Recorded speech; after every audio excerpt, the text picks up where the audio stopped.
My name is Romain. I work at Google in Mountain View. I work in the Android team.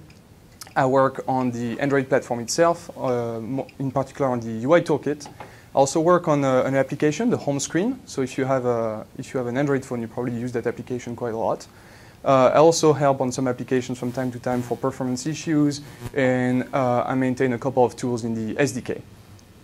Before we get started, since I understand this is the first time the local Android user group meets, right? Yes. Okay. They seem very tired tonight. Anyway, so how many of you have ever used Android as a phone? Just raise your hands. Yeah, I like you guys already. And how many of you have tried to write applications for Android? That's good. Not good enough, but that's good. And how many of you guys have at least looked at the documentation or sample code or watched the presentation? So you have, okay, so you should have an idea of what I will be talking about. For those of you who don't know what Android is exactly, it's a mobile operating system, especially designed for cell phones. You might have heard news about Android being ported to a wide variety of machines, including netbooks and stuff like that. The core Android team actually concentrates its efforts on the mobile phones. So you can ask me questions about those other devices. I know nothing about them. You can try, but all I will say is I don't know. What else? Okay, well, so we'll get started. And before we get started, so I will tell you about UI and how to ensure that you get good performance on your UIs. But before we delve into the details for that, I want to talk a little bit about some notions of the architecture of our UI toolkit and also about some of the vocabulary I will be using. And I want this to be a little bit more informal than usual. So if you have a question, if you don't understand one of my slides, don't hesitate. Raise your hand. If you're behind the pillar, just walk in front of the room and tell me to stop, and I'll try to answer your question. And if you have any questions before we get started, please ask your questions now. No questions? Okay. Okay, so those are some of the words that I might be using during this presentation. So I think they're just in alphabetical order, yeah. So the first one, the canvas. If you're a web developer, you probably already know what a canvas is.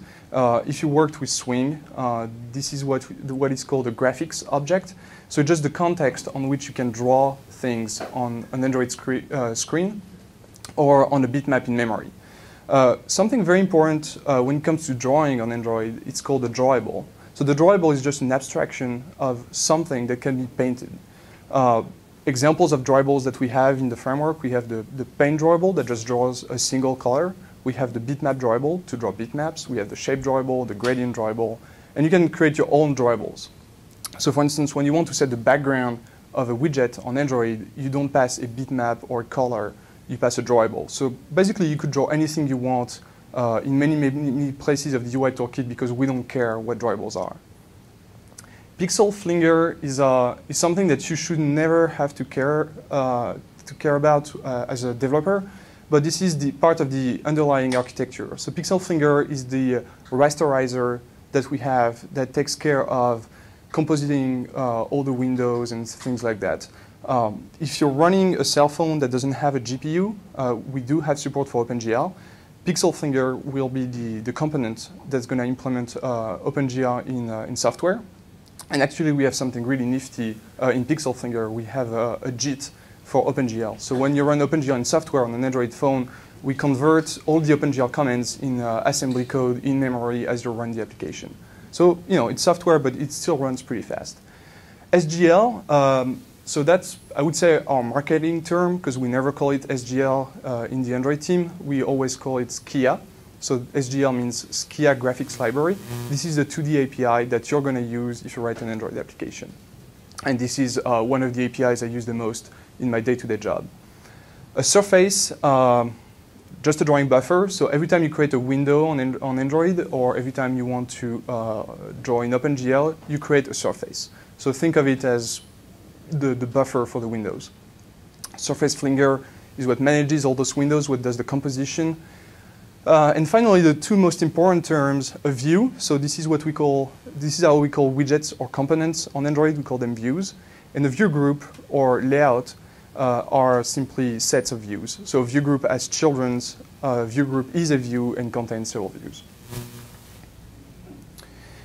This is a quick diagram of our UI architecture when it comes to drawing. So you have your application, and when you want to draw something on screen, you can either use our canvas, which relies on this Skia graphics library, or you can use OpenGL. About a year ago, we tried to re-implement the canvas on top of OpenGL so that any application could benefit from the OpenGL performance, but it proved to be quite a challenge with the OpenGL ES 1.0 spec, so we had to drop that feature. But hopefully someday in the future we'll be able to revive that work and make your applications just work on top of OpenGL. And no matter what you use to draw, you always draw in a surface. When it comes to OpenGL, I already mentioned it. We have a software stack and we have support for GPUs. Again, so you don't really have to worry about that. The only thing is that if you want to do OpenGL work, I really advise you to use an actual cell phone. You can use the emulator, but in the emulator, we don't emulate the GPU. We use the software implementation of OpenGL. And there are bugs in the drivers for the GPUs that don't exist in our implementation, and we have bugs that don't exist on the actual hardware. So if you do OpenGL work, you might want to test your application in both environments. It's not as critical when you do, if you use SGL, the Skia graphics library. If you do all your work in the emulator, chances are that everything is going to work just fine in the emulator. We don't care about that. And this is just an example of our APIs. So here, for instance, this is how you create a custom view, and you can override the onDraw method. So if you want to do custom drawing on screen, you override this onDraw method, and if you're familiar with Swing, for instance, that will be the paint component method or the paint method. And you just have a canvas, so with the canvas you can do anything you want. That's an example of a drawable. So a drawable is something very simple. The only method you have to implement is called draw, and you get a canvas. So again, this is just an abstraction of stuff you can draw. That diagram shows the architecture in memory of an Android UI. So whenever you create a UI using the SDK, and you put together your layouts and your views, this is what it looks like. At the top of the viewer hierarchy, you always have something called the view root. The view root, if you go look at source.android.com and you look at the source code, it's this giant piece of code that basically 2 people in our team understand and maintain. It's very complicated and it does all the work for the entire view hierarchy. You have a couple of arrows that show how drawing works. So when a view wants to redraw on screen, we don't use the term repaint that's used in Swing, for instance. Instead, we use invalidate. So when you invalidate a view, that's because you want to draw it. So whenever you do an invalidate, it bubbles up all the way to the top in the view root, and then the view root sends a draw command all the way back down. The drawing sequence, so this is the order in which the various methods you can override are invoked. So when you're inside the view group, we first draw the background. So the background is always a drawable, so it can be anything you want that you can draw. Then we call onDraw. This is usually where you put your custom drawing code if you want to benefit from all the facilities we already have in views, like the background, the scroll bars, things like that. And finally, we have a method called dispatchDraw, and the dispatchDraw method is the method that will tell the children to draw themselves. So here you can apply several cool tricks, and if you go look at the source code of Android and at the source code of some of our applications, in particular the home screen, you will see that we often override that method to do some cool stuff. Okay, so that's about it for diagrams and words and architecture, and we'll switch to the real presentation. So do you have any questions so far? No? GIT? GIT? GIT. Pardon me? GIT, what's that? Oh, the just-in-time compiler. Oh, it is? Okay. Yeah, sorry. Yeah. Sometimes we're so used to use some of those acronyms that forgets to explain what they mean. Yeah, I know the GIT. I guess I'm used to using it with GIT. So before I get started on this session, let me apologize to any of you who were at Google I/O, because this is the exact same thing. So if you're bored because you already know what I'm talking about, I'm deeply sorry, but at least you will be able to ask questions at the end. And before I get started, I just want to tell you that in this presentation, I have a few graphs that show the performance of some operations on the phone. So those numbers are a bit out of date. I took those numbers about a year ago. I used a T-Mobile G1, actually a prototype of the T-Mobile G1. So most of these numbers should actually be a lot better today, especially if you're running the latest versions of Android like Cupcake or Android 1.5, or even better, the upcoming Donut release. So this is the what I want to talk about. First of all, we'll talk about adapters. And please raise your hand if you know what an adapter is. Ooh, okay, that's going to be painful for the other ones.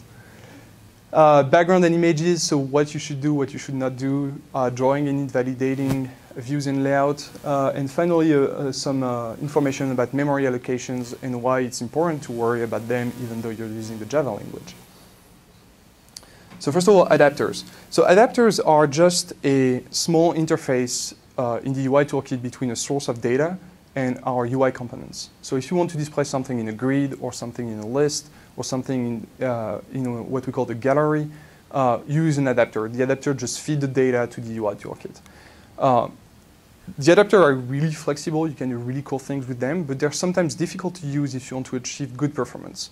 The thing with the adapters, you just need to understand what I'm going to present, and if you understand what I tell you, if you just follow the simple rules I will show you, then you just apply those rules over and over again every time you use an adapter, and everything will be fine.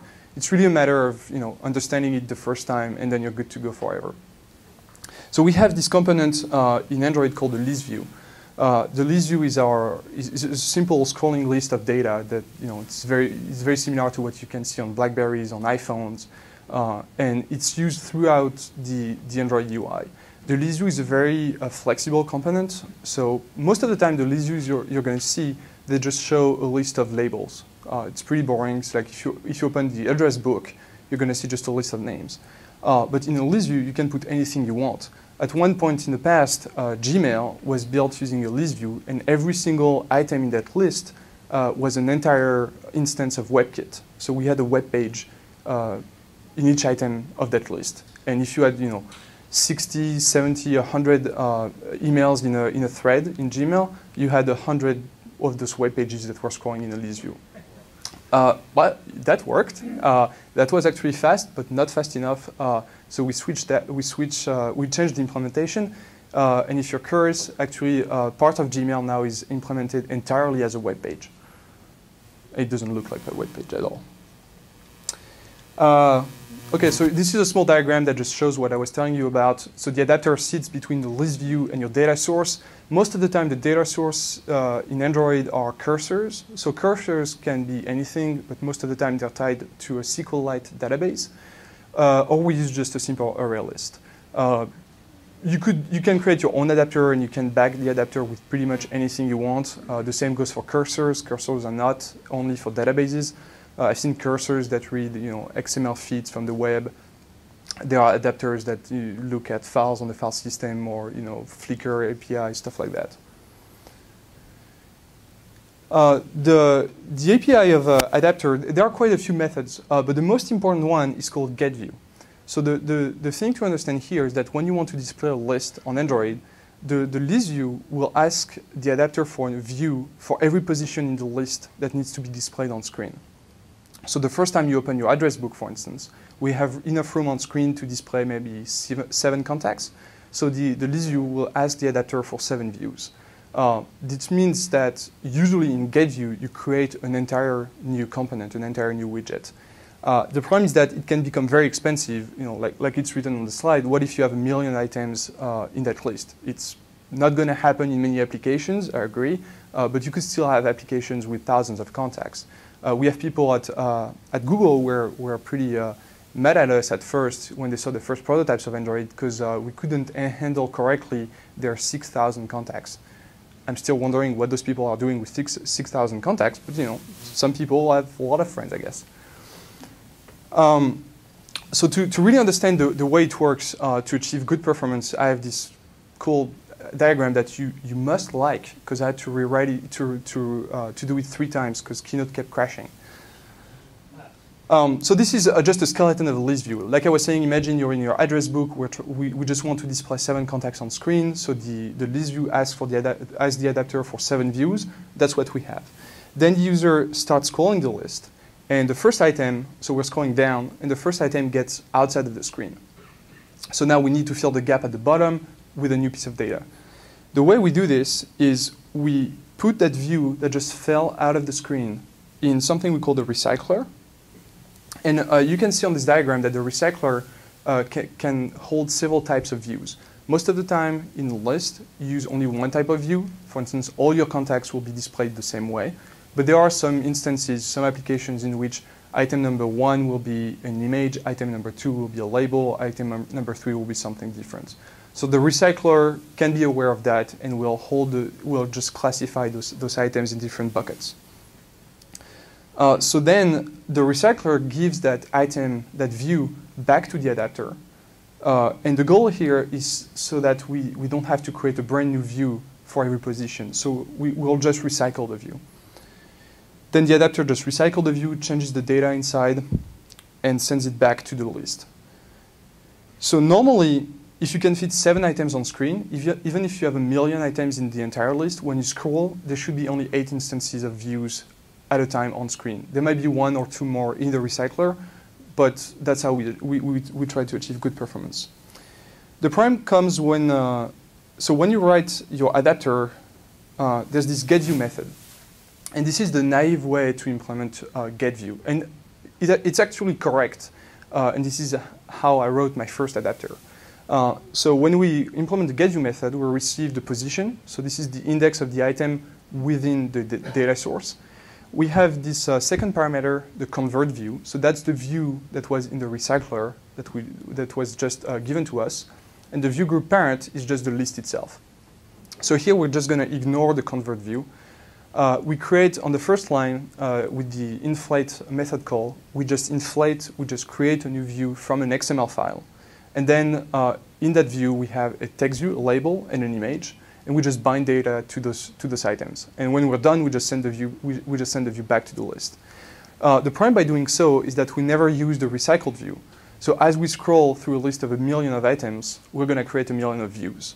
And you're going to run out of memory. The GC will become really mad at you, and your application will be slow. The user will complain on market. You'll get bad reviews, and then you'll complain about bugs on our bug tracker. But it's all your fault. So the right thing to do here is just to use this convert view. So the first thing you should do is check whether the view sent by the recycler is null. If that view is null, then you can create a new view from the XML layout. And if it's not null, just reuse it. Just reset all the data that you might have set in the previous call to GetView, and that's all, you're done. And just by adding this simple if at the top, performance go way up. Even better, so that's something we devised when we were trying to improve the address book applications. It's a pattern we call the view holder. So we create a simple class where we will put data that is used every time we call GetView. So if we go back, you might notice that if you look at the 2 lines that start with a cast to text view and image view, we call this method called findViewById. It's because we have a view group that contains a label and an image. So every time we call this findViewById to find the exact same views every time. So the goal of the view holder is just to maintain that data for us so that we don't have to do the work every time. So this is how you use that simple class that you create. When you instantiate your view, when you create your view here from an XML file, you create that new view holder, and you just put the data you want inside that view holder. And when you reuse the convert view, you just, instead of doing those findViewById or whatever operations that you would be doing normally, you just access the data from that view holder. It seems, if you come from the desktop or from servers, it seems like a lot of work for not much. But it actually makes a huge difference when you look at the numbers.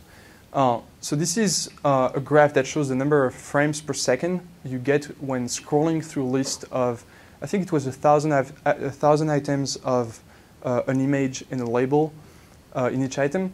So the first source code I showed you, so the dumb version, you get about 7 or 8 frames per second, which is really bad. When you start recycling your views, you go almost up to 30. And when you use the view holder and you just avoid those two find view by ID every time, we reach 35. Again, those numbers are much better nowadays, but that gives you an idea of the kind of improvements you can expect when you do the right thing.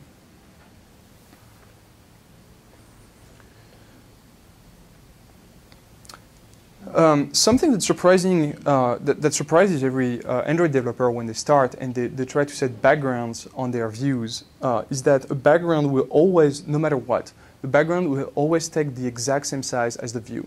So if you have a gigantic view and you set the background to be a small icon, then that icon will be stretched to the size of the view. And this can be very, very expensive when you use some drawables like bitmap drawables because we have to do this scaling at runtime. Scaling stuff at runtime is very easy, very efficient on desktop machines, especially when you have an API like Java 2D, which relies on the GPU. But on the cell phone, it just doesn't work that way, and it's really bad. So make sure that whenever you display an image on screen, that it has the exact size that you want it to have when it's going to be displayed to avoid the scaling. So that's a small example. I wrote an application that had an image that was twice as big as the screen. I set it as the background of my entire UI, so it had to be stretched down to half of its size. And I was drawing the application, the UI as fast as I could. And I was obtaining about 25 frames per second. By changing the picture, by prescaling it either in code or in Photoshop, then I just doubled the frame rate. So this is a very extreme example, yeah? Is there a way to change that behavior to like tiling, which might be something you actually want to do? Yes, actually you can. So the question is, so by default we stretch the background drawables, and the question is, can we change that behavior to tiling? Yes, when you use bitmaps, there are actually ways. I won't show you how to do it exactly. We have examples, but you can do tiling. For instance, when you launch Google Maps the first time, you see a grid of, you see a gray background with a grid pattern. That's actually a very small bitmap that we tile. So it's definitely possible. Anyway, so if you avoid the stretching, then you can again improve your performance by a lot. So it might not be very important if you write a standard UI, but if you're customizing your UI, if you're trying to put images everywhere, or if you're writing a game, then that kind of trick, if you're not careful, it's very easy to have something that stretches even by a little, and then you start losing a lot of CPU. This is how you can pre-scale a bitmap. So you don't necessarily have to make sure that all the bitmaps in your application have been resized properly in Photoshop, especially if you want to support multiple devices. So instead, you can do the pre-scaling in code. It's very simple. We have this bitmap class, and we have a bunch of helper methods. One of them is called createScaleBitmap. You just pass the original image you want to scale, the new width, the new height. So here we just get the width and height of the view on which we want to set the background. And the last parameter is just a quality parameter. If you set it to true, then the scaling will be a little slower, but the result will be a lot more appealing visually. So you should always set it to true unless you really know what you're doing. So then we have the problem of the window backgrounds. Every window, so when you create an Android application, you have at least one window. On the G1 and on the HTC Magic, also called the Sapphire, also called the T-Mobile MyTouch, and God knows what in other countries, the default background on the window is a very, very, very dark gray. The problem is that in some applications, depending on what you do in the application, you might not see that background. So if you put a web view, that is a web page in your UI, then you're going to cover the background. If you put a map view, if you want to display Google Maps, then you're not going to see the background. If you create a custom UI, and I have examples of that later in this talk, you might not see the background. The problem is that the UI toolkit is very dumb in Android 1.0, 1.1, and 1.5. And even if you don't see the window background, we're going to draw it. And on a device like the T-Mobile G1, drawing just with a single color, so just drawing black on the entire screen, takes about 3 to 4 milliseconds per frame, which is a lot. When you're trying to achieve, for instance, 60 frames per second, you only have 16 milliseconds per frame. So we're already eating 4 milliseconds, and you can't do anything about it. Like I'm saying on the slide, it's entirely my fault. So you can hate me for that. I didn't have time to optimize this. But there's a workaround. So the workaround is to create a theme. So on Android, you can create themes for your activities, for your applications. By default, we ship with the theme that we call the dark theme. We also have the light theme. It's just white everywhere. You can also create your own. So here, for instance, in the file called stars.xml, we create a new theme called theme.noBackground. The parent is the default Android theme, and we just set the window background attribute to null. So we explicitly say that we don't care about the window background because we know that we're not going to see it, and we want to get those 4 milliseconds back. Once you've created the theme, this is how you apply it to your application. So applications are divided in activities on Android, and every activity can have its custom theme. So here we just reference the theme that we just created. And if you want more details, if you want an example that you can run, if you go to android-developers.blogspot.com, I wrote an article about that. You can download an archive. You can run the source code on your own. And this is the difference it makes. So with the background, we achieve about 43 frames per second. And without the background, we go about up to, I don't know, like 47 frames per second. So this is not much, but again, if you are writing an application in which you want cool animations, you want everything to be smooth, or if you're writing a game, then even a few frames per second can make a huge difference for the user. Now for the good news. So the next release of Android is currently codenamed Donut. This is not Android 2.0. We don't know what the version number is. It's called Donut for now. We finally fixed this issue. So now the UI toolkit is much smarter about not drawing what's not going to show up on screen. So you won't have to do that kind of trick in the future versions of the OS. But it's not going to hurt if you apply this trick.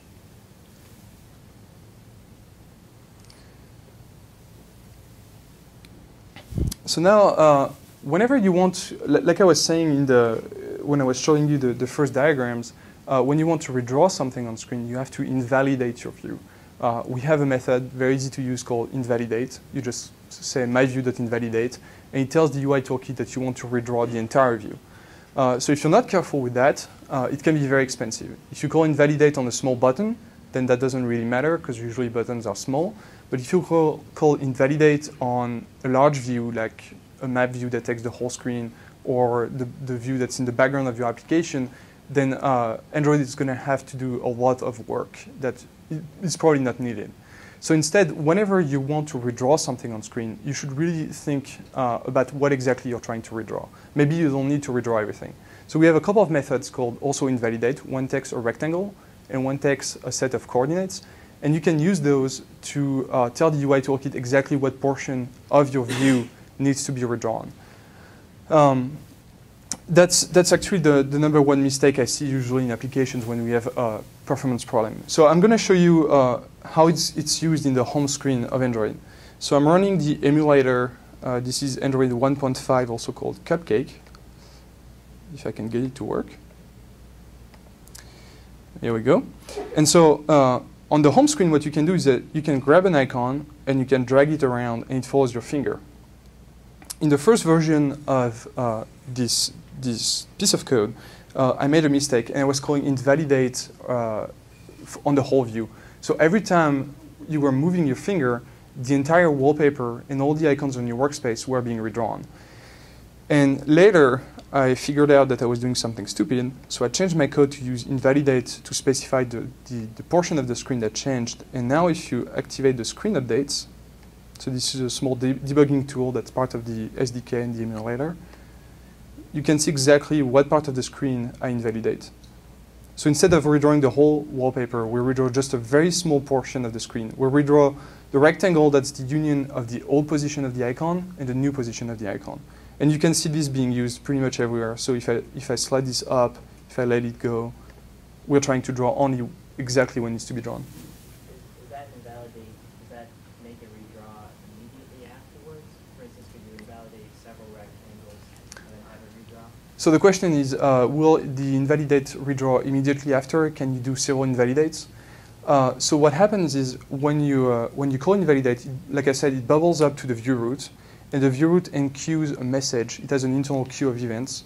It enqueues a message that says it needs to redraw the screen. And if before we can execute the drawing command, another invalidate comes up, we're going to do the union of all these invalidates. So it might be wasteful if you're invalidating, for instance, one pixel in the top corner and another pixel in the opposite corner. We're going to draw the whole screen. That's our next big optimization in the UI toolkit. But most of the time in applications, I've been looking for applications that do that kind of thing, and I haven't seen that behavior. So you should be fine. So if you're writing applications and you want to test to make sure that you're not redrawing the whole screen, and you want to activate that feature, just look at the list of applications in the emulator. You have something called the DevTools. You just go inside, you go to Development Settings. Here you have a bunch of goodness, and you have this Show Screen Updates checkbox. It's also very useful when you write animations. Using this tool, we discovered a couple of times animations in applications that were running all the time, even though on screen things look like they were not being animated. And as a result, the UI was just consuming the battery forever. So very useful tool. Oh, and also the home screen that you can see here, that's a good example of an application in which I use the theme to remove the window background. Because there's a wallpaper, you won't see the background of the window. So to get back a few frames per second, when you scroll the screen around, we just remove the window background. And this is the difference that you can make by using the right invalidate method. So I think those numbers were taken from the home screen, actually. So when I was trying to invalidate the entire screen with the wallpaper and everything, it was less than 20 frames per second, and we reach almost 50 frames per second when we redraw only what we need. OK, so that's the most important thing I want you to remember from this presentation. Use as few views as you can. The more views you put in your UI, first of all, the more difficult it is for you to manage it. Even if you use our XML language to declare the UI, it's still kind of difficult to understand what's going on. It's hard to debug because in a view hierarchy, all the views basically execute the same code all the time, and if you put a breakpoint in your view, it's going to be a nightmare to find the one view that you want to debug. I've actually refused to debug a couple of applications from friends because they had so many views that it was just too painful to debug them. It takes more time to measure and lay out the UI. It takes more time to draw it. That means that it takes more time to start up the application, which means it's annoying for the users. And it's actually pretty easy when you put too many views on screen to get a Stack Overflow exception. So I'm sure that usually you get a Stack Overflow exception when you write an infinite recursion loop somewhere in your code. Well, on Android, especially on Cupcake, if you have more than 15 nested views, you'll get a Stack Overflow exception. We relaxed that a little bit in Donuts, so the stack size is a little bigger because people keep doing the wrong thing, but just don't use too many views. It will just slow down your application. Now the question is, how can you use less views?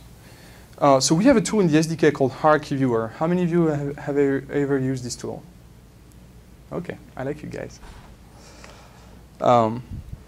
So that tool is actually something I wrote out of frustration. And it's a very useful tool to debug your UI. It works only with the emulator if you have a production phone. So if you have a phone from a carrier like T-Mobile, that tool won't work because it could give you access to data that you're not supposed to see in other people's applications, like passwords and stuff like that. In Donut, we changed that, and if you have a developer phone or a custom build on your phone, you will be able to use that tool. So here I'm launching the version that's part of our internal tree, but it's part of the SDK. So you can just go in the tools directory of the SDK and launch that tool. Here we go. So that tool shows you all the devices that you have. So you can see, if I plug in my Sapphire, I would see the device in the list of devices.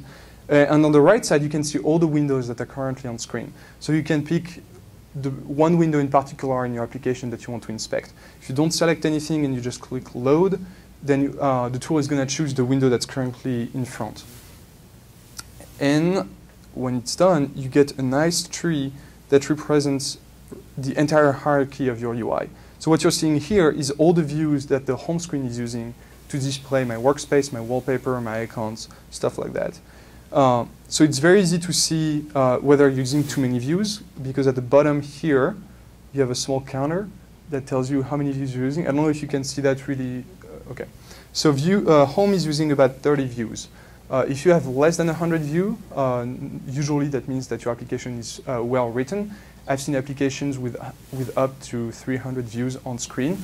So imagine this tiny screen, like on your mobile phone, and you have 300 widgets on screen. I still don't understand why they need so many views, but they do somehow. At the top here, you can see how much time it takes to lay out those views and draw them. So here, the home screen, it takes about 2 + 1, it takes about 3 milliseconds to do the entire layout of the screen. It takes about 17 milliseconds to draw the home screen.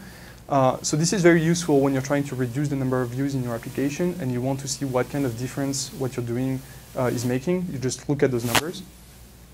You can also inspect the properties of the view. So if you click one of the views, you have access to a bunch of values like the position, various properties, layout information.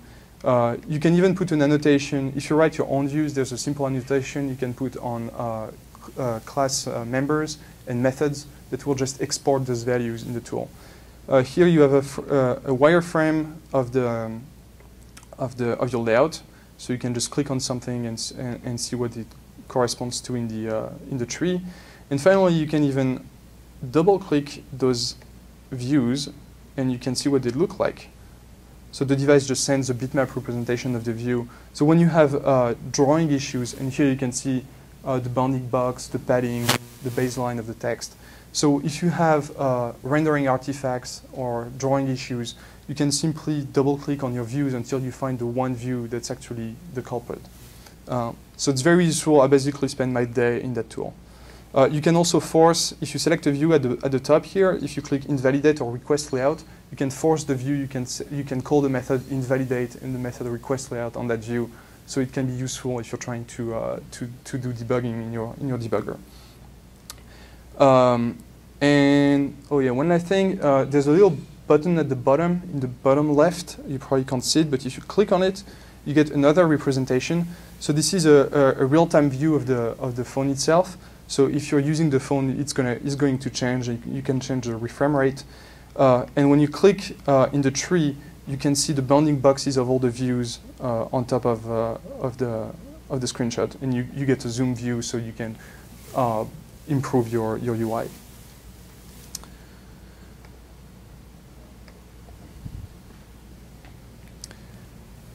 Those are the solutions you can use to reduce the number of views in your UI. We're going to look at each of them one by one. They're actually all pretty simple. So the first one is something, it's the worst API name ever, and we're really sorry about that. It's called the compound drawables. So something that you will see very often in Android UIs is a piece of text and an icon next to it, or an icon above it, or on the right, or underneath it, whatever. Usually the way you implement that is it's how it's shown on the left side. The text may be too small for people in the back, so I'll try to read it. Basically use a linear layout or any other layout to just put side by side an image view to hold your icon and a text view to hold your label. That means that to show an icon in a piece of text, you're using 3 views. So it's a lot of XML we have to parse. It's several views that we have to create in memory. It's pretty expensive. Instead, you can replace this whole layout here with just this code. Instead of the image view plus the text view, we just use one text view. And text view has a set of XML attributes called the drawables. And you can say, for instance, drawable left to specify the icon that goes to the left of the text. We have drawable right, drawable top, drawable bottom. And I was mentioning the terrible name of the API. It's because if you want to use this API from code, the method you have to invoke is called setCompoundDrawable with intrinsic bounds. So it's pretty bad. And it's hard to pronounce. To reduce number of views, you can also use something called the view stub. So the view stub is kind of weird at first. The idea behind the view stub is we were looking at a lot of applications that had way too many views. And we noticed that most of the time, those applications that had a lot of views because they needed those views sometimes. Like maybe once out of 20 times the user would start the application, they would do something that would require to show those views on screen. And the only way to do that when you're lazy is to just put those views in your layout, set them invisible so that they don't draw, but they're still there. So we still have to inflate them, we still have to create them, we still have to manage them in memory. So instead, we came up with something called the view stub. The view stub is just an anchor point in the view hierarchy. So that's the blue rectangle that you see here. And the view stub points to an XML file that contains another layout, that contains a set of views. And when you're ready to put those views on screen, when you're ready to show them to the user, you can inflate that view stub, and the blue rectangle that you just saw becomes here that subtree. So instead of having these 1, 2, 3, 4, 5 views at all time in memory in my view hierarchy, most of the time I just have this view stub, and the one time I need those views, then I can expand this view stub into this set of new views. A view stub is okay to have in memory because it doesn't draw, it doesn't lay out, it doesn't do anything. It's really an anchor point for work that you might do later. And this is how you use it. Let's see if I can zoom. No, sorry, I can't zoom. So view stub is just used like any other view in XML. The huge difference is that you can specify the identifier of the view that will replace the view stub once it's expanded, and you have an attribute that points to the XML layout file that you want to replace the view stub with. You can also override all the layout attributes of that XML file in the view stub itself. So it might be a bit complicated to understand, just on slides. Again, if you go to android-developers.blogspot.com, I have an entire article about view stubs with tons of screenshots. There's source code you can download and try by yourself. It's pretty easy to use. And this is how you inflate a view stub from code. So you just get a reference to your view stub using the find view by ID, and you change its visibility to visible, and it will automatically remove itself from the view hierarchy, inflate the XML file, and put it back at the same place in the tree. You can also call inflate, and inflate will return you the view that the view stub replaced itself with. Another cool XML tag that you can use is called the merge tag. The name is also terrible, but I couldn't find any better name. So again, sorry. The idea of the merge tag is sometimes XML is cool. I mean, we've been using XML a lot, and it's really nice to declare UIs. The only problem is that with XML, you have to have a root tag in your XML file. And sometimes that's not what you want. So if you look at this UI here, if you forget about this subtree here, that's what Android creates for you. So that's the title bar and things like that. And in Android, we always have this container, this view group called the frame layout. And that's where we put the content of your application.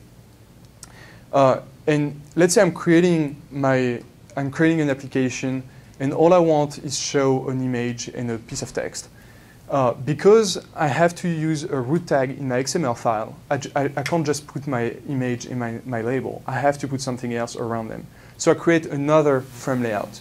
So I end up having a frame layout that contains a frame layout. They both have the same size. They both do the same thing.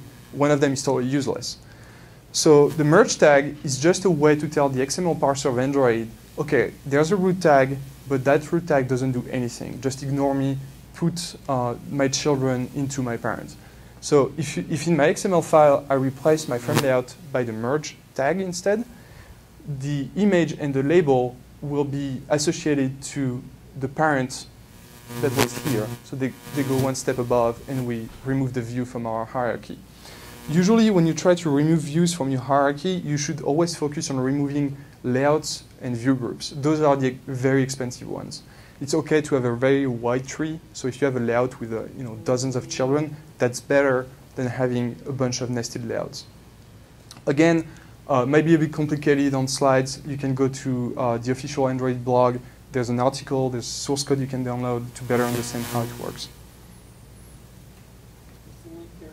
Android-developers.blogspot.com. So this is what the merge tag looks like in XML. It really is just the merge tag. We have the XML namespace declaration. You always have to do that in the Android XML file. And that's it. It doesn't have any attributes or anything special. Finally, you should try to use one of our most powerful layouts called a relative layout. The relative layout is really nice because most of the time you can replace several nested layouts with just one relative layout. The relative layout lets you do things like, I want to put this label to the right of this image, and I want to put that image above this text view. So you specify the constraint, the relations between all the children. Whereas with the other layouts, for instance, with the linear layout, you don't specify any relation. They just go side by side automatically, horizontally or vertically. As a result, the relative layout is very powerful. It can be complicated to use. And unfortunately, in Android, up to Android 1.5, it's actually very difficult to use sometimes because the implementation is just bad. So sorry, totally my fault. Sometimes it does unexpected things. You have to declare the children in the right order. Otherwise, the relative layout will be totally confused. So you have to do basically its job manually. But another good news, it's fixed in .NET. So in .NET, it's a lot easier to use. We fixed most of the bugs. I say most because I'm sure there are bugs left that I don't know of. But it's a lot more useful, a lot easier to use. So you should really try to use that layout. It's very powerful. And finally, try to use custom views. So this is a screenshot of the Gmail application in Android 1.5. Up to Android 1.5, when you were looking at your emails in Gmail, so you would see something like this. And that was made of an image view for the checkbox, one text view for the subject, one image view for the star, one image view for the date, one image view for the sender, and there were even sometimes other text views when you had several senders.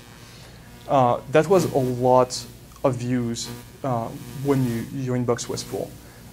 And performance was sometimes not really good. So when you were scrolling through a list of hundreds and hundreds of emails, the scrolling was stuttering a little because it was just a lot of work to bring those views on screen. So in 1.5, the Gmail team did an awesome job at replacing all those views that I mentioned with just one. So now this is just one view. And actually, it ended up being even easier for them than to maintain their humongous set of views that they had before, because now they're in total control of the layout in that view. This is a skeleton of a custom view. Very often when I tell developers to create their custom views, they're a bit maybe afraid of creating custom views because it sounds like a lot of work, but it's not. All you have to do usually is override the onDraw method that I already mentioned. That's where you do all the drawing. And the onMeasure method. OnMeasure is just where you tell the UI toolkit how big the view wants to be. And the nice thing is when you create a custom view, instead of trying to fight with our layouts, which are meant to be very flexible, if you find them difficult to use, try to use a custom view because you can take all the shortcuts you want. If you know that this view will always have the size 100 by 100, just put that in the code, that's fine. It will be a lot faster too. You can also create your custom layouts. Same thing, it's pretty easy to do. So that's an example of an application I wrote. I wanted to have a grid of 6 images, so I just wanted to control the number of columns and rows pretty easily and do some fancy animations on it. And using the standard layouts in Android was not doing exactly what I wanted. So instead of trying to work around the framework, I just wrote my own custom layout. And this is what the code looks like. It really is not much. So you extend the class called viewGroup, and you have 2 methods to override. You have the method called onMeasure. So like I said, onMeasure, this is where you say how big you want to be. But when you're in a view group, you also need to know how big your children want to be. So here you just go through all your children and you call measure on your children to know how big they want to be.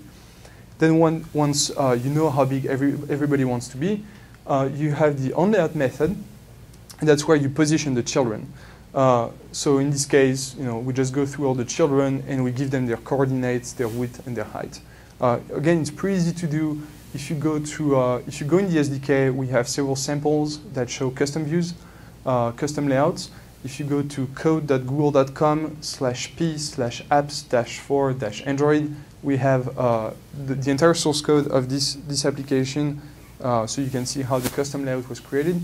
Again, it's very simple, and sometimes it's a bit counterintuitive, but it might take less time to write your custom layout than try to figure out how to write the XML layouts. And finally, let's talk about memory allocation. So there's one thing you need to remember: just don't allocate memory. That's pretty simple. And the reason for that is that our garbage collector is pretty stupid. When you work with a JVM on a desktop or on a server, you benefit from JVMs that are like 15 years old now, and they have really awesome garbage collectors. Our garbage collector is really simple. Whenever we need to collect the memory, it's just a mark and sweep. We don't even compact the heap, so we fragment the heap. So as you use your application, even if you're allocating just small objects, if those small objects don't fit in the available space in memory, we're going to allocate them at the end of the heap. When we collect them, it's going to fragment even more, and your garbage collection cycles will become longer and longer and longer. Usually on a T-Mobile G1 or equivalent device, a garbage collection takes between 100 and 400 milliseconds. That's a lot. When that happens, when the user is trying to scroll through a list of items, that's really annoying because you see the list stop and then start again. And most of the time, it's really about not allocating objects when you don't have to. So there are many places where it's totally fine to allocate objects. Those are some of the methods where you should really never allocate objects. Those are our performance-sensitive code path in the UI. So whenever a view is measured, whenever we lay out the views, whenever we draw the views, when you get touch events, or key events are fine because you don't get that many key events, but touch events, you can get up to 80 touch events per second. So if you allocate memory in those methods, that's really painful. And in the adapter. So in the GetView method of your adapter, try to allocate as little memory as you can, otherwise you'll be in trouble. To help you reduce the allocations in your applications, we have two awesome debugging tools. We have a way to simply fail when you allocate memory. So it's an API called debug.setAllocationLimit. And if you pass, and you can specify how many objects you want the application to be able to allocate before an exception is thrown. So if you have a piece of code where you want to make sure that you're not allocating too many objects or no object at all, you can just use the set allocation limit and you specify the number of objects that you think it's fine to allocate. If you put 0, then any allocation will just crash your application. It's an awesome way to make sure that you do the right thing. We also have a really cool tool called the Allocation Tracker. It's part of a tool that comes in the SDK called DDMS. It's also part of the Eclipse plugin if you use Eclipse. This is what it looks like. So you just, it doesn't really fit on the screen. You select the application you want to debug. So here I'm going to debug the home screen itself. Then I go to the Allocation Tracker tab. I click Start Tracking. Then you go to your phone, you start playing with the application, you open the drawer, you scroll, you move things. Then you go back to the tool. There we go. You click Get Allocations. And you get the last 512 allocations performed by your application. So you can see the type of allocation, the size in memory, the number of times it was allocated, where it was allocated. So you even get the stack trace of every allocation. So here we can see, for instance, on every touch event, a string buffer is allocated, a string builder is allocated. So you can just go through that list. For instance, here you can see that we created a bunch of bitmaps that's done by the UI toolkit when you scroll through lists. It's a very easy and nice way to know what exactly is allocated, when, and where. There are many allocations that will be done for you by the platform, and you can't really do anything about it. It's fine. We try every day to improve the platform so that it doesn't allocate too much. And you will discover that some of the standard APIs from the Java packages can actually be very painful. So if you use a string.format, for instance, to just put a couple of numbers inside the string, you will see that you can easily allocate hundreds of objects by doing that. And those APIs were not written for mobile phones. We try to fix them for the Android platform. We use the Harmony implementation, which is really good, but sometimes they do stuff that just don't fit on phones.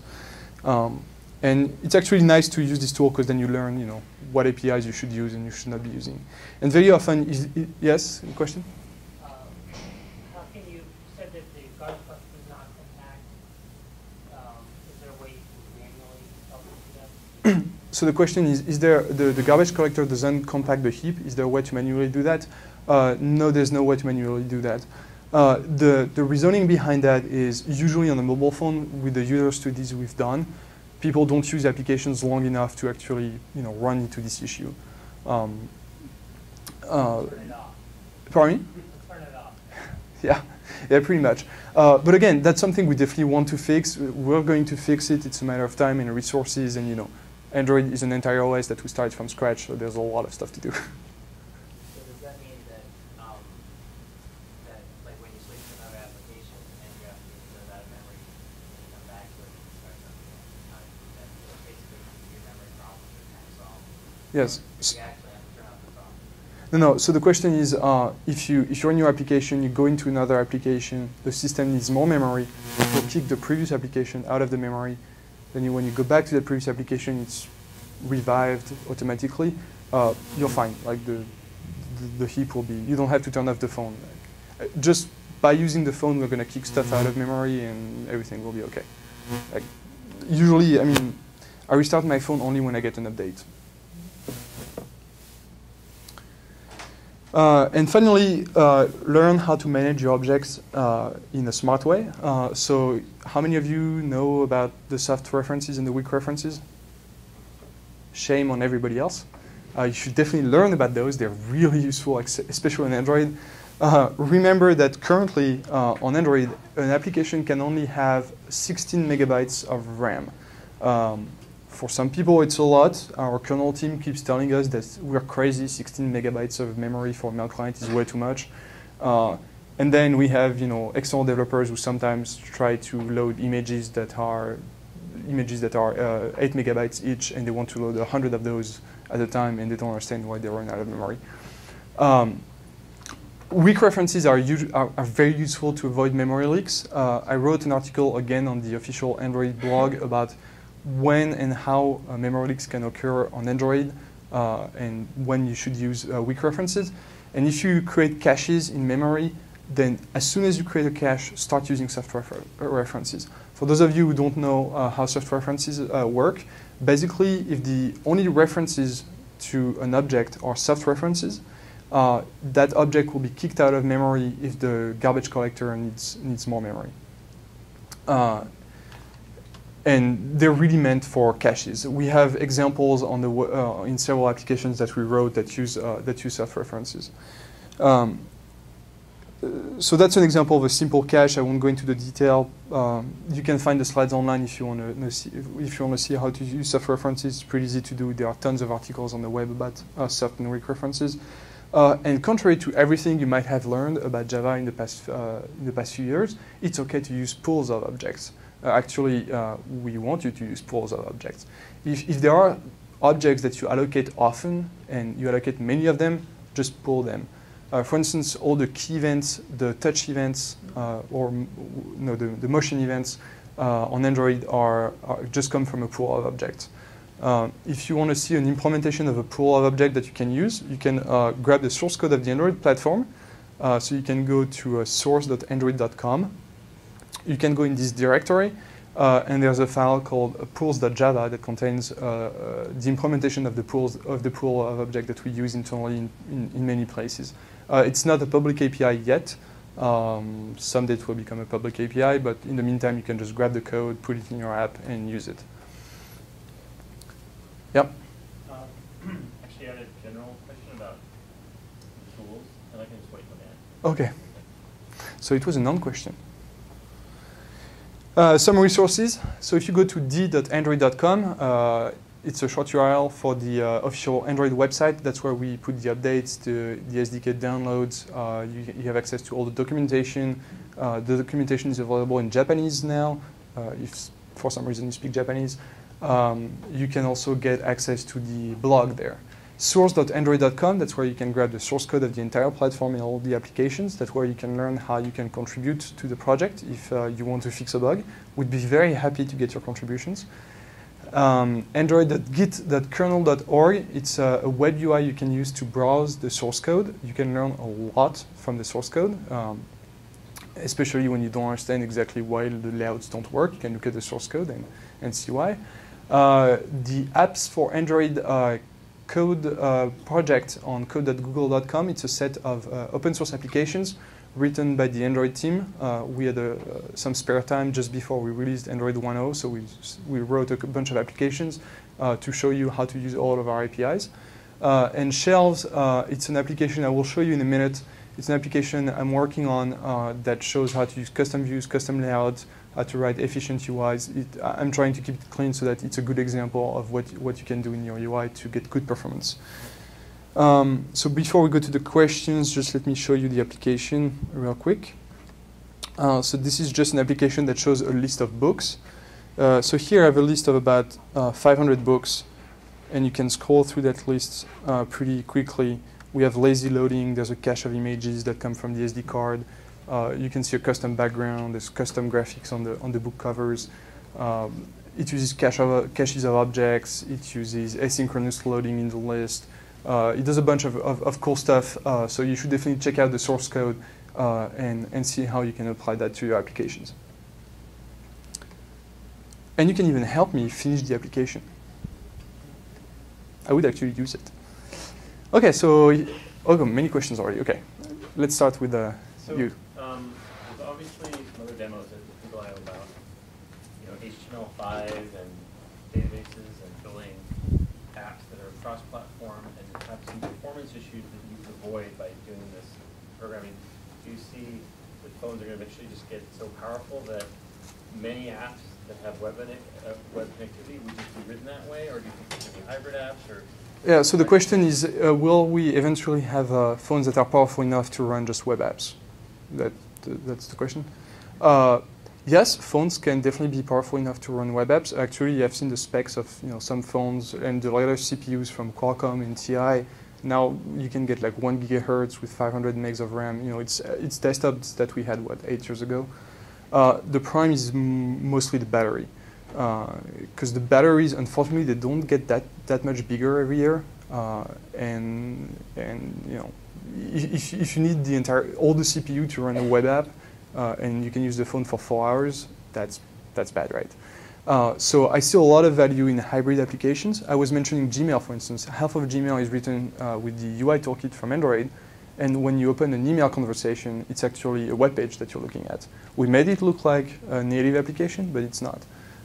So I think there's a lot that can be done with. Can like GWT do some tricks to sort of help you do things effectively without having to muddle around JavaScript, or is it really not possible? So will GWT help? I have no idea. I've never used GWT. To me, the web is this thing. Yes. Two things kind of follow up on that. It's going to help. There are going to be devices that charge themselves, and also they go flash around. They're going to sleep and they'll save data. The other side of it is, what's the sweet spot you see for apps? How much of the VM we actually able to use with machine, and how much RAM can we use in cache up for apps that maybe rich in RAM applications are using the browser as a cache, or as almost a software-like memory cache. So what's your question exactly? So what's the sweet spot for an app and for a web app to use all the cache that's available? What do you mean the cache? Like on a mobile phone flash RAM? Oh, okay. So what's the sweet spot to use the storage as cache? I would say it really depends on the application you're using. The thing is, network connectivity on phones, there's a lot of latency, so you really want to avoid hitting the network. And also because radios are very expensive. They drain the battery really quickly, especially if you don't have much reception. So, as much as you can use the cache, please go ahead. That's. But I mean, what's the breaking point? Because, the app's good enough, people plug it up. Yeah, well, I really have no idea. You might be interested in, so Jeffrey Sharkey, another member of the Android team, did this cool talk at Google I/O about the battery life and how you can save battery. you should check it out. Maybe you answer that question. Yeah, because I really don't worry about the battery. I mean, how far, where's the edge of like, how much cache, how much VM can we use before stuff starts breaking? I don't know. It really depends on what you do. Yep. So one of the, like, development for Android and iPhone, making beautiful Android is very hard, and you just know, like, you do a really great job for that. So when I saw the USA Today app, I was blown away. Oh, yeah, those guys are good. Like, are there going to be more demos, or just, like, how do we make apps like that? Because I know with your core code stuff, it's magic that stuff all the time. Well, more stuff like apps for Android. so how can you write beautiful applications? Hire designers, or grow a sense of design. That's unfortunately I'm always amazed by especially applications on Mac OS X, like even sharewares. Like those guys, they always find a way to get a designer or learn by themselves how to write cool applications. It's not just the UI toolkit, because you can write shitty looking application with any UI toolkit out there. That's very easy.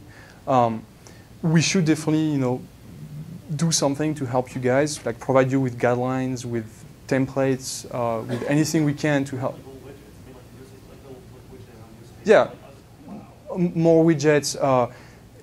But again, the problem for us is, it's time that we don't necessarily have, and we're trying. What it is the user interface guidelines. That's what I don't know. Yeah, so we're still working on the user interface guidelines. We started publishing some of the guidelines, so now we have guidelines for the icons, and we have guidelines for the widgets. The app widgets, so the widgets you can put on your home screen, kind of like dashboard or the Vista widgets. And that's also why we started those little open source projects on the side, so that we can teach you all the tricks that we know about, so that you don't have to focus on the what's hard when you implement the code, and then you can just focus on making it look good. But really, if you have a few bucks to spare to hire a designer, like, just do it. It's so worth it. Does Google offer a way to test the application on real devices? So we don't. Or any other solution?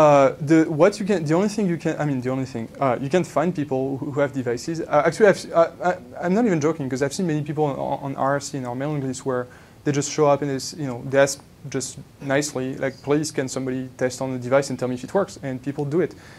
You can buy the Android developer phone. It's $400, but it's an unlocked phone that you can use for development. You can flash it yourself.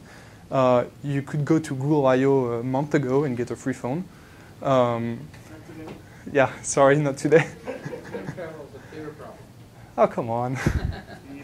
And I know there are companies out there, so it's definitely not free, but I don't remember the name of the company, but there are companies that have like those farms of phones, and you can just run your application on those phones. And the emulator, I know that there's not much satisfaction in using the emulator, but internally on the Android team, most people use the emulator for everything they do. And actually, when we were working on Android 1.0, we got the T-Mobile G1 prototypes really late in the dev cycle. And I would say 80% of the UI toolkit and the touch UI was developed without the devices. So it does work. But yeah, you should as much as you can. You should try on real hardware. But unfortunately, it costs a lot of money to give phones to people. There was a question here. Well, I have a question about the contacts application. Yeah. I'm one of those people who has 3,000 contacts. Okay. I wish I had so many friends. I'm not sure they're all friends. Okay. It does take a long time to open it up, and I can't find anything in this format. When I'm using it this way, I have to flip it over. Then it repaints the screen. It takes a long time again. So it's about the contact application. It takes a long time to load when you have many contacts. We know, and again, we're sorry, and we're working on it. The root cause of this problem is SQLite, because the way it works, at least the way it's currently implemented in our architecture, when you do a query, we have to bring up all the data in memory, and we have to put the 3,000 contacts somewhere. And that takes a lot of time with the CPU we have, with the flash that we have. It's just slow. The trick you can use, though, to sort your contacts, if you don't want to open the phone, you can keep the menu button pressed, and you'll get the virtual keyboard, and you can just type to filter. When you're on the home screen as well, you can start typing on your keyboard on the home screen, and it will automatically filter your contacts. And in Donut, so the next version of Android, the search widget on the home screen and the search UI in every application will let you search through your contacts. So you won't even have to go to the contacts application to do that. And again, we're working on performance, and we know it's a pain point. I just don't know exactly what the status is on this particular application. Are there any talks about like doing language binding for anything like Scala or Python, or is it pretty much locked in Java? So do we plan on supporting any other language? So actually, the way the SDK works is we just use the JavaC compiler to compile to bytecode, and then we compile the bytecode. So any language that compiles to Java bytecode, we can compile it after that to our own format. The only restrictions we have is we don't support yet the ability to generate bytecode at runtime, which causes trouble with some languages like Ruby. I know that there's a version of Scala that works on Android. I've seen Python work. There's also some Googlers released recently a scripting environment. I don't remember what languages they support exactly, but there's a couple of languages that are not Java that are supported. And we'd be happy to have support for other languages.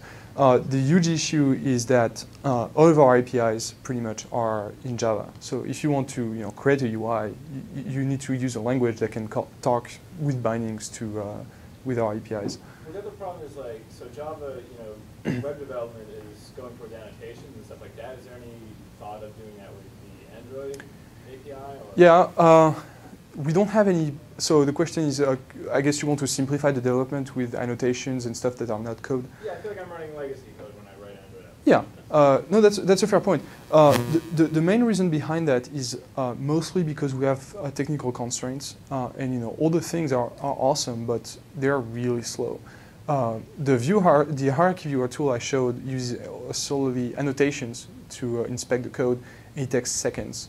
We're working on that. We want to improve. CPUs are going to get better, but we definitely want to know what are the pain points for you guys. Something I did for Donut, for instance. It's a very small thing, but it's the kind of stuff that I guess you would want. So now, for instance, in an XML file, when you create a button, you can just say onClick equals, and you put the name of the method you want to invoke on the click, so you don't have to put a click listener and create an inner class and all that stuff. If you know what we should be doing, like send us emails. We'd love to know what are the difficulties for the app developers. I guess the problem is we're used to our APIs and we're very productive with them. Right. I mean, it's very similar to Swing or even like GetView, but as far as Spring and Hybrid, it's kind of two separate worlds. No, totally. And again, I would love to simplify your life. I just don't know how, like right now. Cool. Yeah. Oh, what's your opinion with using a Romain or OpenGL? How much does it actually affect the performance? So what are those things? Yeah, it's a cross-platform development, so that okay. Just write one is going to work on. Well, I focus a lot on performance because we want to deliver awesome user experience, and we do have applications that are pretty complicated and people will use every day. But some applications, it's fine to not worry about performance because there's no reason to. So I would say it really depends on the application you're writing. If you're writing Gmail, it will be really hard with a cross-platform development kit to have something that feels really good. But if you're writing, a simple application that you launch every couple of days to enter a couple of data, then it doesn't really matter. I've actually seen many applications on the market that are made entirely out of web views. Some people create their own scripting languages and they use that to write Android applications. And the applications they write, they're just fine with it. So I will get mad at you if your application is slow, but don't go to the extreme and think that you should always apply all those rules all the time, no matter what you do. Here. Have you seen Flash working fully on your Android phone? Have I seen Flash working fully on an Android phone? No, I haven't seen Flash working fully on an Android phone. Unfortunately, I'm not part of the team that's in contact with Adobe. I don't know what exactly the status is on that. Adobe, I think they still announced that by sometime the end of the year or something. So I don't know. But I hear they're making progress, so we'll see. How's O3D? Is it O3D on Android, no, not yet. What kind of support is there for SVG rendering? Nothing, nothing, and some stuff. The Skia library itself, in the native code, there is some support for SVG, but the thing is, it's a question we get from time to time, and the problem is supporting SVG is a lot of work. It's a lot of code that we have to put in the phone somewhere. And to be honest, on the G1, we're running out of flash. We're actually fighting right now for hundreds of bytes and a few kilobytes to be able to put more code. And the thing is, SVG is really cool. We'd love to support it, but we don't think there's enough, how could I say that? There's not enough incentive right now for us to support it. I would love to see it though.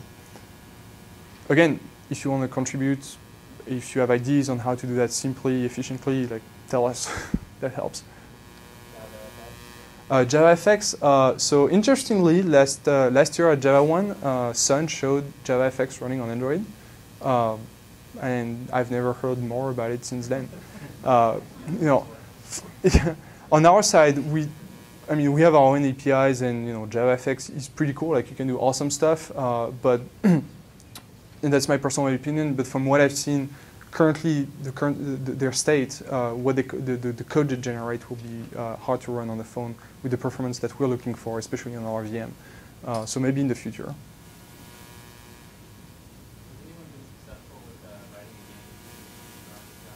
So have people been successful writing games using the 2D API? Yeah, I've seen, I don't remember the exact games, but I've seen several games that use our standard graphics 2D API, and they're fine. Like, sure, you don't get those fancy 60 frames per second, full screen animations and stuff like that, but depending on the game you write, that's...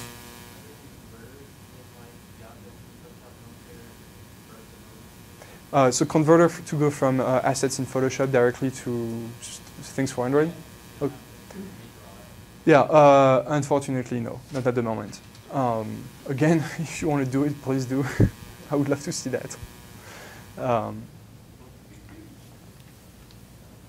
Question? Yeah, so it sounds like, though, how much flash is free on the system? So how much flash is free on the system? It really depends on the phone. On a stock T-Mobile G1, we have about 70 megs of flash that are reserved for the system. And our system image is like 60 megs, 65 megs right now. On the Sapphire, some versions have maybe double the amount of flash. Future devices will have a lot more, maybe less. It depends. Again, on the G1, I don't remember the exact number, but usually after the system is installed, after we optimize all the applications, we have a cache for that. After you sync like your email and your contact, usually you have about 40, 45 megs of free memory internally. That's not bad. You can do some things. Something that's been widely requested is the ability to install applications on the SD card, because yeah, this is something that some users, I've seen people with like 200 applications installed, and yeah, there's not enough room on the device to do that. We don't support that yet. There are many issues that we need to solve to make that happen. Security, like what happens when you take the SD card out. How SD cards are prone, to corruption pretty easily, and we need to figure the things out. There are some passionate people out there who just take our system images, they add their own stuff. So people have figured out ways. They have custom ROMs that you can use to launch your applications from the SD card. And that was funny because actually a couple of days ago I was on IRC and they were talking about that, and they were having trouble because the SD card was messed up and they couldn't run their applications anymore. And I was like, yeah, that's why we haven't done it yet. But if you really want to do it, it's possible. It just yeah. But they have the advantage of being able to do something that just works. We need something that works and that works all the time. So. What you could do, you could set it up so that for the browser, you have an option to attach network attached memory. That would help also when you do your what's that Chrome OS, because you could do network attached storage for servers too. Yeah, but on a phone, that's really not what you want to do. So using the web as storage is, you have a lot of storage, but phones are still slow when it comes to network.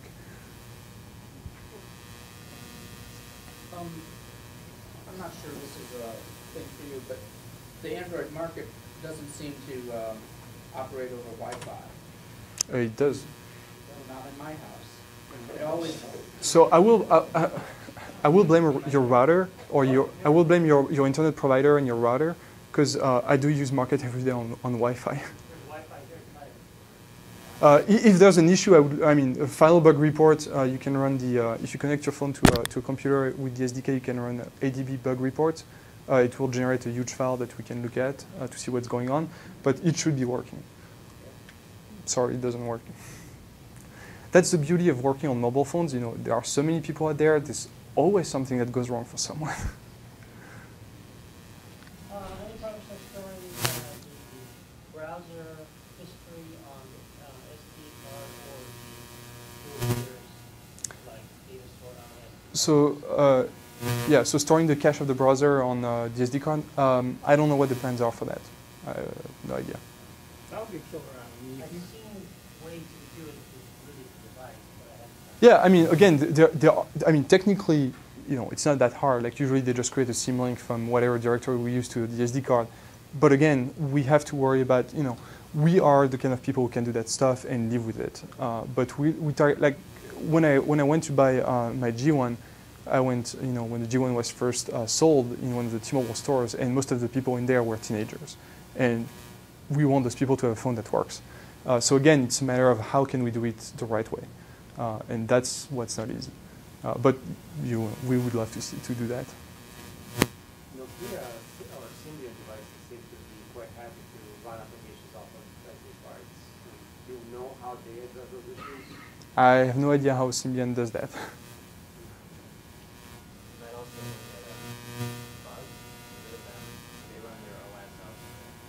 Who? Okay. No, again, I mean, it's definitely feasible, but you know, the way we want to do it is we want to do it the right way so that, you know, everything works for you. In the back, you've been raising your hand for a while. No, you, yeah. So when you mentioned things went wrong, one of the first problems I have with my app is like when people crash it and I have no idea what the heck is going on. Apple gives you like a crash reporter. When I don't know if this is a question for you and market team. Like, are you guys gonna have some type of automatic crash reporting, or should I just? Yeah, so there's been we know that's a pain point for you guys, and I remember talks internally about doing a crash reporter. I've seen an actual demonstration of that. I don't know what's the status on that thing. Sometimes there are not the bug reports, but when you get the application not responding, we actually generate a log file that you can ask your user to get, but you know, depending on the type of user, that can be difficult to tell them to ADB shell to their device. Yeah. Yeah, that's yeah. We definitely need to address that and I know that internally we rely a lot on those bug reports, so we know that they're useful. Hopefully soon. Do you use an Android yourself? And if you do you use a carrier build, the dev build, or one you made yourself, or one of the ones that's available out there? So no, I don't use an Android. I use the 3. I also have a drawer full of Android phones. Yeah, that's one of the perks that you get when you work on the Android team. So I use so I have my development phone on which I use, you know, the daily build. We have what we call the dog food builds. So those are, like for instance on Donut, every few days we have a build that's been certified by our QA and that's updated, that's sent to all the phones of the Android team, and that's what we use as our personal phones. So now it's pretty cool because, you know, we get to use the latest features. We get to go on weekend and know that we're not going to be able to send SMSs because there's a bug that weekend and you can't send SMS. But at least we can still make phone calls. When I first joined Android, you know, you weren't even sure you could make a call or receive a call. But no, we do use our stuff because, you know, that's the only way we can make it good. We also, most of us, we also, you know, gave Android phones to our families. Like my wife is using an Android phone. She has the production build. So, you know, I know what kind of problems she runs into on the production builds. So we have a good idea of what happens on each type of build. And what's your opinion of the off-carrier builds that are starting to gain a lot of Oh, you mean the custom builds made by random people on the web? Yeah. That's great. you know, yeah, well, I mean, there are things that we can't provide for various reasons because, you know, we're not ready, we don't have time, it's not our priority, we want to do it differently. And, you know, if people want them and they can do it, and even better if and when they do it without violating copyrights and licenses, that's awesome. I mean, that's what Android is all about. That's what's cool about it. And do you know if the Sense UI belongs to HTC? My understanding, so you know, don't quote me on that, because I've seen the Sense UI like once in my hands. It's definitely HTC stuff. It's not open source, not that I know of. That's their build, their code, their stuff. So if you see builds with the Sense UI, you know, there could be legal concerns there, but I won't get into the details because I'm not a lawyer. Yeah, if anybody's wondering about Flash or SD cards, if anybody's wondering about Flash or SD cards, you can just go on XDA. There's huge conversations about that. Yeah, so a website called, yeah, I should have mentioned that. So there's a website called XDA Forums. It's a bunch of passionate people. Those are people who create like custom theme for Android, they create custom builds, and not just for Android, I mean, I think they do stuff for, yeah, pretty much all the phones. There's some great stuff there. Just know that, you know, if you do things to your phone with those builds, you should maybe not call your carrier and say, hey, my phone's not working anymore, I don't understand, I just bricked it. Thank you. Actually, I did have one question. So I'm looking at a lot of what Rosie's bringing to the platform, a lot of the other kind of off builds that we're trying to build. Looking at Sony Ericsson's huge Android phone that they're now building, and the interfaces they're implementing. In your opinion, what do you guys, like, what is your policy, what is your personal policy, what do you feel you guys are trying to do to keep the platform fragmented? The biggest problem in Java phones, VM phones, today on all carriers that support Java, so we have a million different APIs, a million different setups that we got to deal with. And one of the good things about Android and iPhone right now is the stateless decay that folks. So something we do to prevent fragmentation is, I mean, it's awesome that a company like HTC can create a custom UI that's, you know, different from the one that we built, because, you know, people like it or some people prefer ours. That's, you know, more choice. When it comes to fragmentation, we have something we call the CTS, so it's the Compatibility Test Suite, and you can't call your phone Android if it doesn't pass those tests.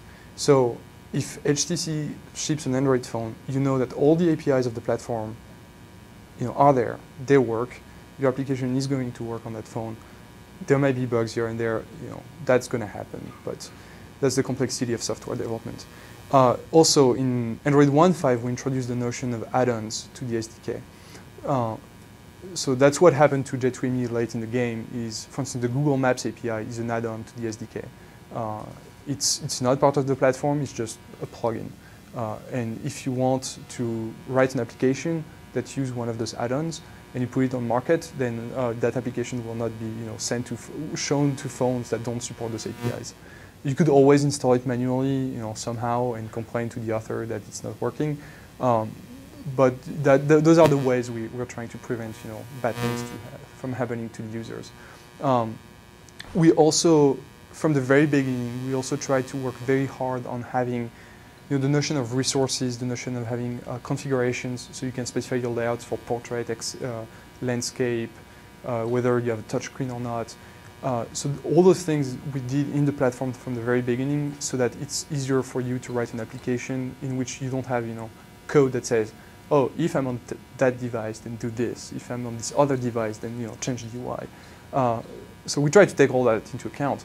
If we miss something, please tell us. But I'm confident that things should be fine.